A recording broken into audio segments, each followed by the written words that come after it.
Don, what you think about Peacemaker? Okay. Or do you guys want to start since you guys are already? No. I think it's only fair. I mean, okay. So I'm Wes. I'm Chase. And Dom, and we are the Film Bros. Film Bros. We just got through watching the finale of Peacemaker. Man, I'm so blown away. It was unlike anything I've ever seen. I am so blown away. I mean, it is everything all these teenagers online have been screaming at me about, and all of us, that we were so wrong, weren't we, Dom? Like that's all. That's everybody been telling us in our comment section. Everything that we just don't get James Gunn, and we don't understand his strengths. And what else? We want it spoon fed to us.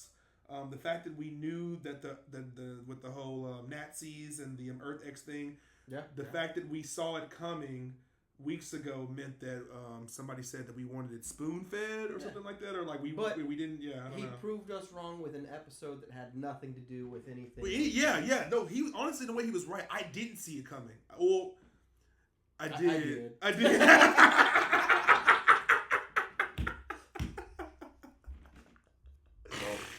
This episode, straight from the source, ties directly in to Superman, Man of Tomorrow, and I'm just so excited to see. I guess I'll start talking now. Should I talk now? Yes. Okay. All right. The good, the bad, no. There's nothing good about this shit. And look, they were telling me for weeks, right? Like, I mean, you guys were like, "Hey, look, Dom, like," and I saw what you guys were saying. I'm not saying I didn't believe you guys. I was just okay. Well, maybe he'll land it, right? Right. No, this is fucking. That was so bad. Yeah, that was worse than bad. That is the. And I feel bad because now we're at the finale, and I just feel like everything that I really needed to say, and I think you probably feel the same way too, has already been said for real. Yeah. I'm just gonna be repeating myself all over again. I got something new. There was one Peacemaker action sequence in this entire show. What, him killing his brother like that? No, I mean like, he's wearing the suit. Like, you remember like in the first season, all the missions he went on at least like 3 missions, I believe, on at least 3. He did 1, and he killed the good guys. No. And well, yeah, that's true. When he spent the whole promotion in the suit. He doesn't even wear the suit anymore. That's fine. I mean, that's cool. I'm just saying, like, this. I believe that the last episode was a perfect allegory for the rest of the season. It was 90% filler. Yeah. Like, this episode was fucking filler. Yeah, the whole episode was the finale. Needle drop. Barely any dialogue. Barely any story progress. The story progress that was there was done in montages during. How many did you count? I counted 10 total. 10? I think it's 9 or 10. One of the songs being the intro song that we hear every week.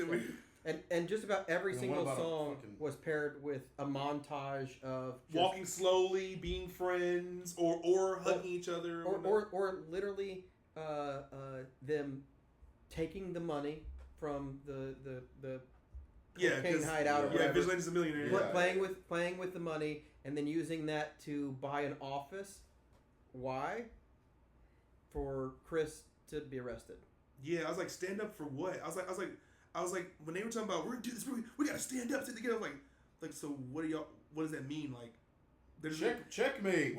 Whatever that is. Yeah, I'm like, okay, so this government top secret organization is just gonna let y'all just go off and freelance, knowing everything y'all know. Like, nobody asked like where y'all went to, or like. Can we talk about the fact that the entire thing was just him being Lex Luthor in the end, Rick Flag Sr.?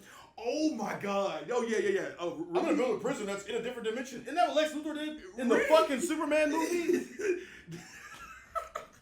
So I've been saying. Yeah, release Lex from prison. Actually, we need to get the hashtag going. Sorry, guys. The last couple of our episodes, I've talked about how James Gunn is treating his audience like we're stupid. I feel like an idiot. Like that's what it is. So I'm a dumbass. I feel like this proved me wrong a little bit. It's not that he thinks that his audience is stupid. is that he thinks he's really, really smart. Yeah. And there are some people in his audience that also think he's really, really smart. They're commenting on our page. They're commenting on other stuff about how smart James Gunn is and how it's over everyone else's head. It's over our head.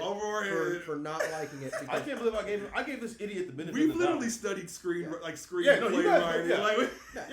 And I mean, for the last episode, we predicted last week. Oh, it's going to be more spider jokes, more manta ray jokes. Yeah. What was in this episode? Spider jokes. More spider jokes, more manta ray jokes. Montages, so it had needle drops. So little dialogue and forward momentum the entire episode, and the dialogue that they decided to show us was people sitting in front of a computer talking about spiders and manta rays and the same jokes that have been going on the football since joke. episode 2. The entire fucking season. Yeah, just over and over and over again. Yeah. And we called it last week. I said that's exactly what I expect from this episode. That I would have put money on it. That's what this episode would have been. The only thing that I did, I'd have to cut you off. The only thing that I predicted that didn't happen was that I thought he was going to actually save it in the end. I said that in a group message this morning. Remember when I said, "Oh, it'll be like the last 30 minutes. There'll be a bunch of 2-second cameos. We'll get Batman, a bunch of obscure characters." We didn't even get that. No. And thank goodness that we didn't. Yeah. Because I said about halfway through this episode, I said, I kind of hope that they don't have Batman. I hope that they don't show something. Yeah. Because that means that they're introducing him in one of the worst productions I've ever witnessed. Let's talk about that really quick. This whole prison thing was just a field. I had to get into like the intricacies of movie making, but I am sick of the laziness. I've seen it all season with this show. I sensed it in Superman. Everybody called me crazy. These are parking lots, fields, football fields, and warehouses. Yeah. That is all this. And my thing is this: making a movie is tough. So of course you have to work with. You have rigs have to be made. You know what I mean? Things have to be put in place. But the fact that it looks like you're not even trying. No. Like you're not even trying to make it look immersive. I told you that in the Superman. I said that football field scene where he's fighting in the air. Yeah. I was like, this looks cheap. Yeah. I said that in the Superman movie. I mean, it looked cheaper in other parts. How about when they're standing around the city like this? It's like besides like the buildings you see on the background, right, and the CGI in the background, it's like the landscape of it. It's like a parking lot. It's like a parking lot. It's like a parking lot. Yeah. So I at least thought we were going to get like a last minute like cameo. No, like Chase said, the writing was on the wall halfway through this episode. Oh yeah. But I mean, it was like that the whole season. I mean, like if I were to take like the couple of good elements that were in this entire series, I would have said that the penultimate episode should have been like episode 2, or maybe episode 3, and we should have learned a lot more about Earth X really, really early. We should have known that it was a Nazi place really, really early. Yes. And the plot should have been them trying to undo the mess that they made in the penultimate episode. Right. Instead, they left the mess from the penultimate episode, abandoned the plot that they only revealed in the last freaking episode as a twist. And all of the episodes leading up to it were just like, they don't know it's Nazis. Ha ha ha ha ha. Like we didn't know. Yeah. And they played this really dumb joke. We talked about this last week. They played this really dumb joke last week where she's like, "How did you not know? Hitler's right there on the wall." He's like, it's like the most giant, obvious mural of Hitler right in front. I'm just done playing around. Like, this is clearly, I think DCU is clearly meant to target teenagers. And I think teenagers maybe these days have a humor level that maybe I don't understand.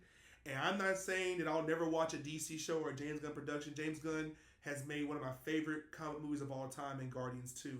But I think Dom made a really good point talking about how maybe it truly was Feige with the win here and reining that guy in. Because obviously when you put this guy in charge, he is too silly, too smart, goofy, punk rock, sleaze rock, whatever for anybody else in the room. Yeah. He can't let anybody else talk. I seen the podcast you were talking about. I hate to do this. I don't want to get up on here and trash content. I love comic book content. I love movies in general. That's not the goal. We tried to make this channel. That was not our goal. Right. Was let's make fun of people. That's No, all. I That wasn't I the don't goal want to- here. I'm excited to watch something that's good. Yeah. I watch stuff that's good. Like there's a lot of like stuff that's not DCU, not MCU that I've been watching lately that I'm like, man, this is the kind of stuff that we should be talking about. Yes. Yeah, you have mentioned it. Yeah. I feel like we would honestly. I think I would have enjoyed more probably reviewing Task. This Yeah. We'll put that Task in. is great. Yeah. No. Let's stay on subject. I'm sorry. I didn't mean to go Yeah, off subject. but no, I mean, I agree with the logic, but like you were talking about this being made for teenagers.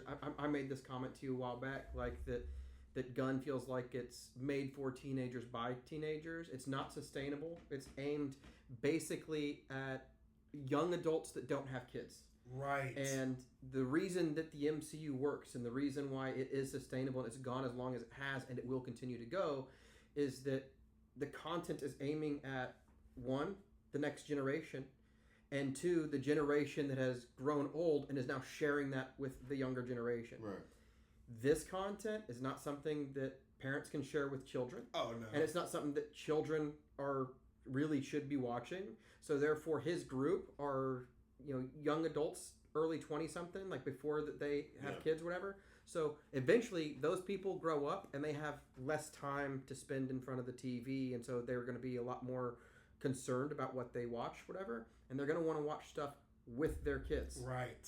This isn't going to be in it. This is not going to be in that. And the young people that grow up and now they're young adults, there's going to be young adult content for them. They're not going to be like, I want to watch this 10-year-old young adult content. They're not going to want to watch James Gunn crap that's 10 years old to catch up with the new James Gunn stuff. So the universe is really dead in the water. Like I don't know why people don't understand that you can't have content like this for cross generation.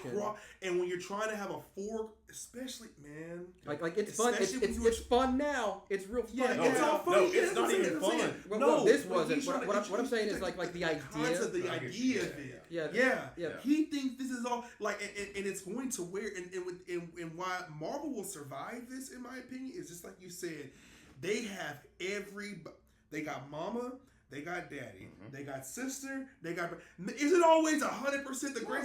No, but they try to make sure we can all enjoy it. And that doesn't mean we have to be like holding hands and saying kumbaya. Yeah. But geez, like we just went through like it's just a cursing fest. And I'm not. I hate to sound like I'm a prude. Like it bothers me.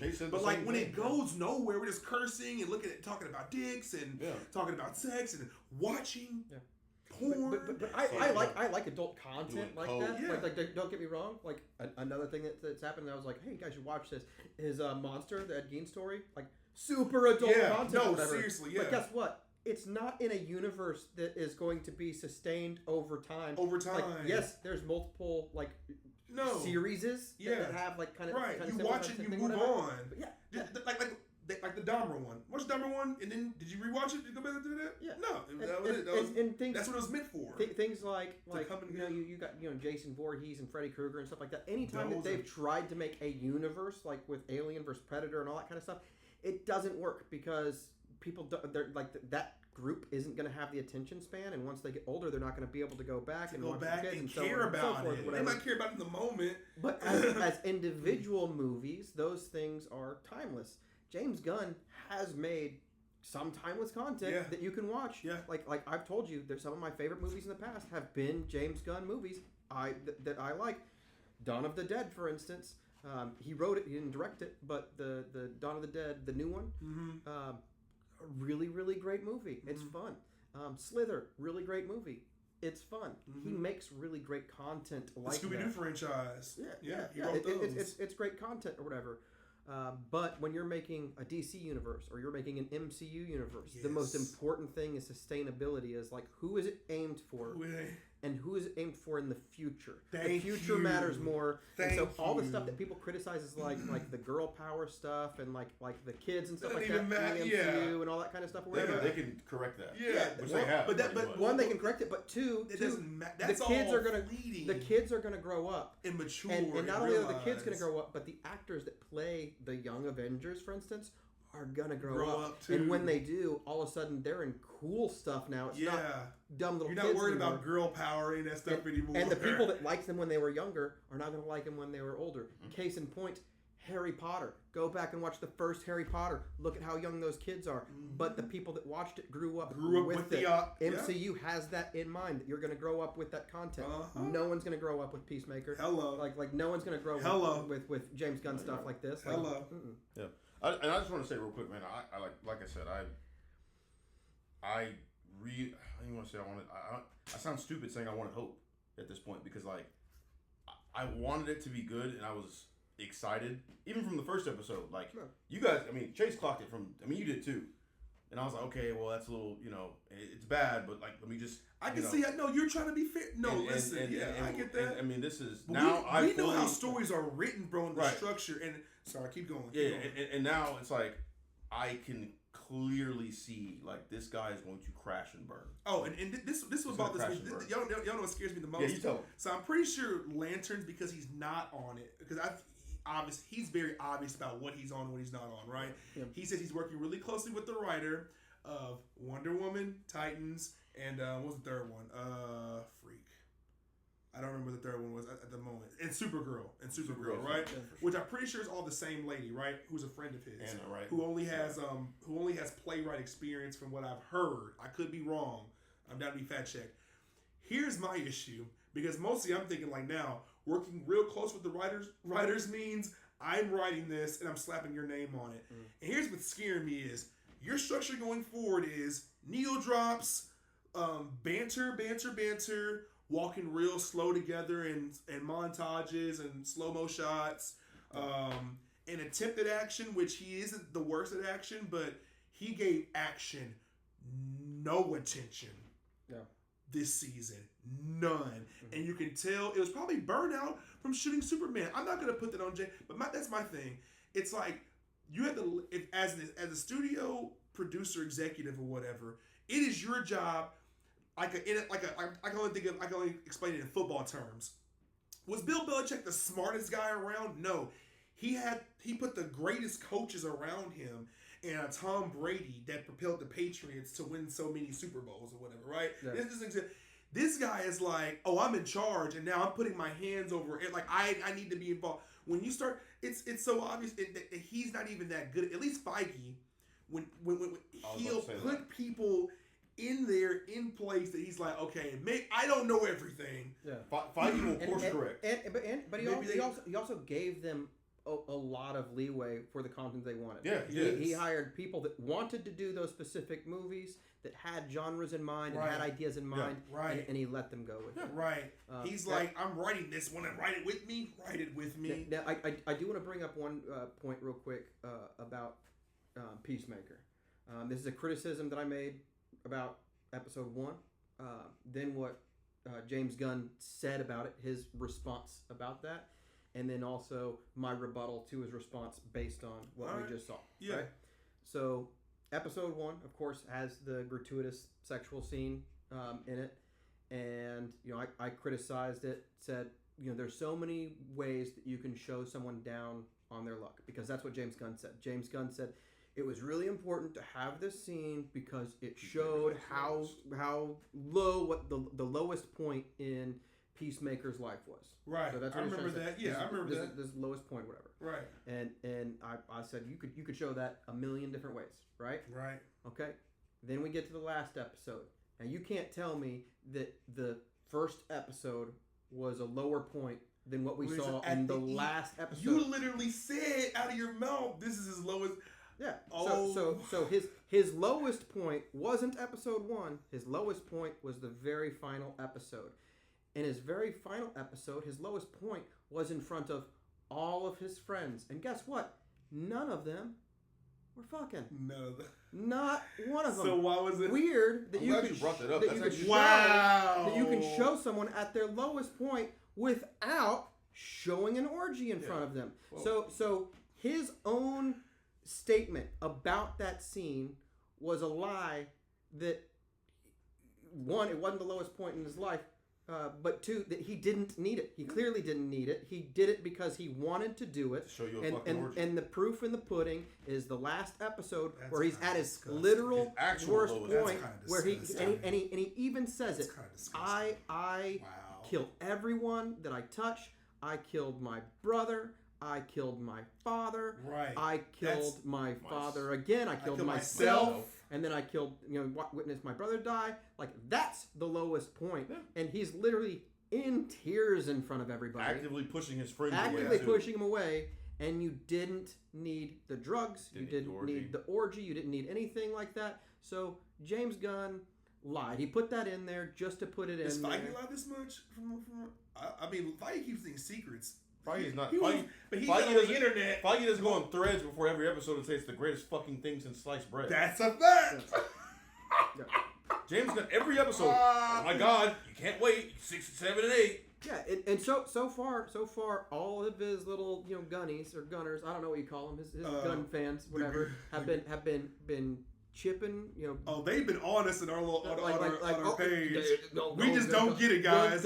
We just don't. Guns right. This is the best thing. This is the best thing. This is the best thing, or whatever. And I've been saying no, it's not. No, it's not. It's not. It's not just that it's not good. It's the same jokes over and over and over again. If it hadn't been for you guys, I would have stopped at episode 1, and that is not a sign of something being great. And I didn't feel like I got more out of it as it went. I think I was out episode 3. What was it? I was done episode 3. Was it? I think or 4. Either episode 2 or 3. There was a point where I said, you know what, this episode wasn't so bad, so I can be honest when something isn't so bad. Right. But overall, I've had a very negative impression every single time that we've sat to talk. Yeah. I hate that. I just want to reiterate. We're not here to just openly shit on stuff. Like, I'm not here to call this woke or too many women or anything. Like, it is structurally a bad show, and I fear for the structure of DC going forward. If they're going to keep him in charge truly, they should be truly worried about the structure of these movies going forward.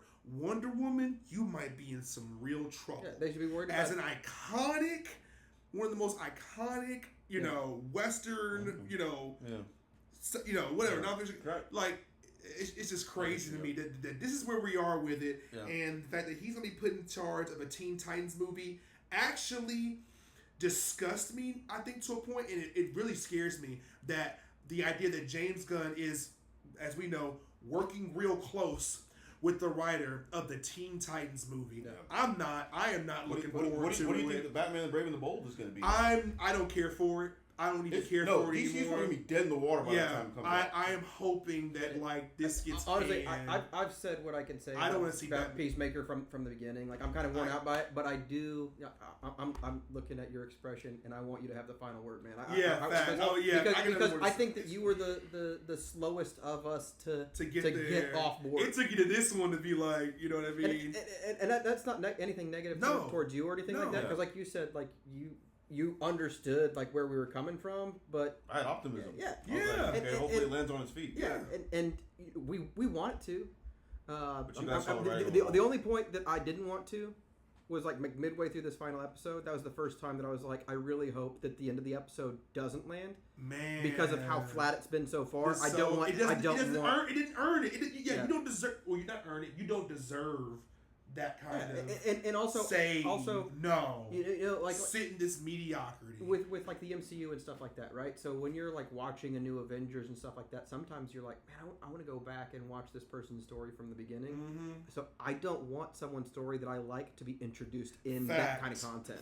So I'm kind of glad that they didn't introduce anyone new. Yeah, because I would hate for Batman to be introduced there and then like later down the road be like, man, I really like Batman. I want to go back and watch all of his stuff. Like, right. I have to skip Peacemaker though. Right. I want to make one point before Dom ends us off. Yeah. I just think, I know hindsight's 2020.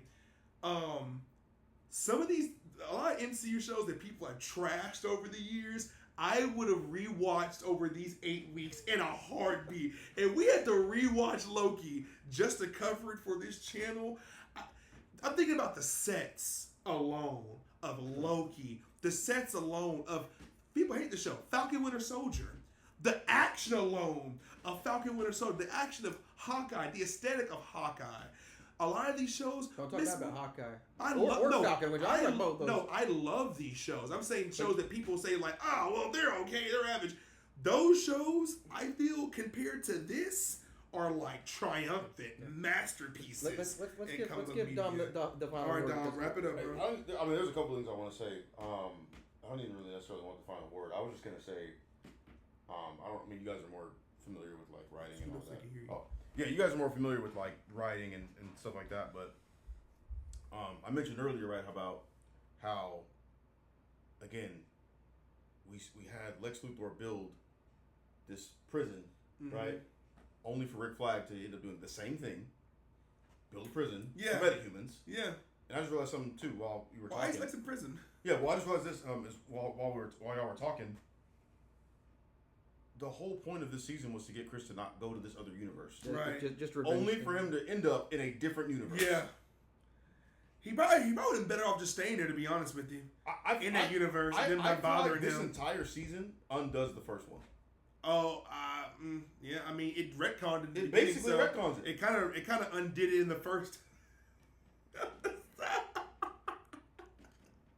I'm now thinking to myself, this was completely pointless. This entire 8 episode, it didn't tie to Man of Tomorrow like this dumbass said it. Sorry, he really like said James Gunn said it would. was. It didn't do that. We had the Lex Luthor cameo. Oh my god. You made it seem like fucking Superman was gonna be in, Batman, the Flash, and Brainiac. None of that shit. We got Gardner. Oh yeah. Yeah, we got Guy. Oh, we got the Justice Gang in the very beginning. Justice Gang, yeah. We did get the Oh, we got who else was in there? The Eagle guy. Yeah, Yondu to play it. Oh, that's leading. No, what was that for? What the fuck? That went nowhere. Yeah. Keith's mad. Keith is damn near dead. We'll probably never see Keith now again. We know going forward. Apparently, he was supposed to die in that episode, and James Gunn liked his performance so much that he was like, "No, I'm gonna keep him for maybe." For God knows. For the next orgy. For the next orgy. You want to bring back the active Nazi character? No. There's gonna be another orgy.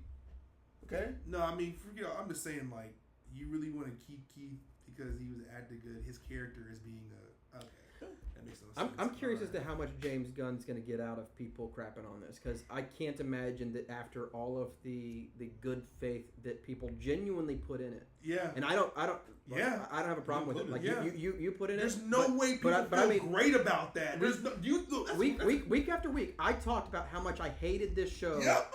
And I said that there's nothing that they could do to redeem this series after episode 1. Yeah. And you were fucking right. I said it's irredeemable to me. And week after week, I had to sit there and listen to other people's opinions say that I was wrong. I'm wrong. And I kept saying, I was like, am I just so old that I'm out of the loop now? Right. That I'm my parents, when I was a kid, where I was like, you just don't get it, kind of thing or whatever. Right. But no, I'm curious as to how much of that good faith that he has ruined in one season. One episode. It took Feige like over 10 years. It took Marvel 2 to 3 years to ruin. Not ruin, because but how much content of good faith did they have? They had over 10, 11, 12 years of good content before people started questioning. But I'm telling you, even some of the most questionable stuff the MCU's put out, I would watch over this in a heartbeat. The only thing it don't even matter. There's only really 2 bad projects from the MCU. Yeah. Like bad. Yeah. That's like Secret Invasion and She-Hulk. Yeah. That's it. Those I didn't care for too much. So She-Hulk almost she ruined herself in the last episode. It's really bad. Yeah. I mean, honestly though, probably rewatch. But at least the connectivity in that one actually. Listen, at least Marvel's like, we don't talk about that. How about this? James Gunn. It's the greatest thing I've ever done. How about this? Compare the cameo in She-Hulk to the cameo on this show. What would you prefer? Daredevil? Oh, yeah, Daredevil. Yeah. Or a 5-second Lex Luthor cameo and the mustache guy. Luth. Apparently, and I know Lex said nicknames over the years. I have never heard anybody ever call Lex Luthor Luth. I had to put that randomly out there. And we can cut that out here. It's crazy. Listen, I called the certain people a while ago to shut the fuck up before Superman came out. You know what I'm talking about. Yeah. I'm going to say it right now. Restore the Snyderverse. Oh. I mean, I have no hope going forward. This is the benefit to having so many different opinions and different minds on this channel, because You Smell Smoke, episode 1, I was concerned I went from being concerned to okay, where's this going? To being out of it and just riding along with it and whatnot. To now like being genuinely almost like, I hate to say it, disgusted. Disgusted is the only word I can think of. When did you check out again? I think it was I'm for sure like at the 5 or episode 6 is when you started like when I was like, okay, being just openly, visibly and vocally yeah, like just yeah. like, nah, I'm I done. think 4 I was like mentally out of it. I think 5 I was like, okay, this is like wasting my time. And I'm the dumbass who genuinely held on hope for these last 3 episodes. There were moments in like 2, 3, 4 where I could see where your hope was coming from. So let's be honest, where I could see where your hope was coming from. Right. It wasn't that the show was good, and like I said, it was irredeemable from the start for me. But like, if I could, remove my dadhood, how I watched the first episode, the context of it, and the feeling that I got from it, if I could just remove that, pretend that episode didn't exist, and we started at episode 2 and kind of moved on from there, I could see like some James Gunn stuff that I liked. Right. It was there. It existed. Right. But overall, once you got past like 3, 4, 5, like it was just a stinker. It was a stinker. It was a dud. I am a FOG fan of Gunn, and I've enjoyed a lot of his work over the years, and I think that sometimes he has brought a lot of passion and emotion out of me. I've enjoyed his choice of songs and choice of songs and needle drops and whatnot. I've enjoyed his color, his inclusion. I think this was a product of hopefully burnout, and I think he should take his hands off of everything going forward and actually hire capable writers and people who are not looking to him for his approval or his approval to get greenlit, but like where he does not need to be over anybody's head while they are writing this stuff. Because clearly, I just feel like if it's more of this formula, it's just not going to be for me. I said this a few weeks ago, and I'll say it again. It's mostly for me like, well, I'm not going to say that. I'm just going to say that I'm just kind of disappointed between Superman and this. I thought this would make up for Superman because I really loved Peacemaker season 1. It did not. It made it a lot worse. We're going down. I can't imagine myself rewatching Superman now and being like, oh man, I hope that this show was going to do that for me. That I could go back to Superman being like, oh yeah, you know what I mean? I don't feel that way. So yeah, those are my closing thoughts. And he did his. Yeah. Yeah, I just have no hope. I have no hope for this. I'm not. What, Lanterns is next, right? January? Yeah, apparently he hasn't said. I think he truly is not on that one. I guess we'll watch it. Yes, so yeah. I mean, we have to. My hope right now is the Batman 2. Yeah. Yes, I'm saying. Yeah. So give us the Matt Batman Reeves. 2. We love you, bro. That's crazy. About a year ago, I'd say this just to get the truth out. I was like, whatever. I was like, Matt Reeves so crazy for being so stubborn and not want to work with James Gunn. Matt Reeves, you're doing great. You're doing great. He probably saw him and was like, hell no, I don't want this in my universe. Look, I don't want to put anything out there. I just want to say you're doing a great job, honey. Okay? We love you, baby. Yeah. So, yeah. That's what we got. This is the Film Bros. We just went through. Hey, we just covered our first full season of television. Yeah. Hey. Wasn't good, but yeah. Hey, we did it though. We did that. If you haven't watched Peacemaker season 2, don't. Yeah.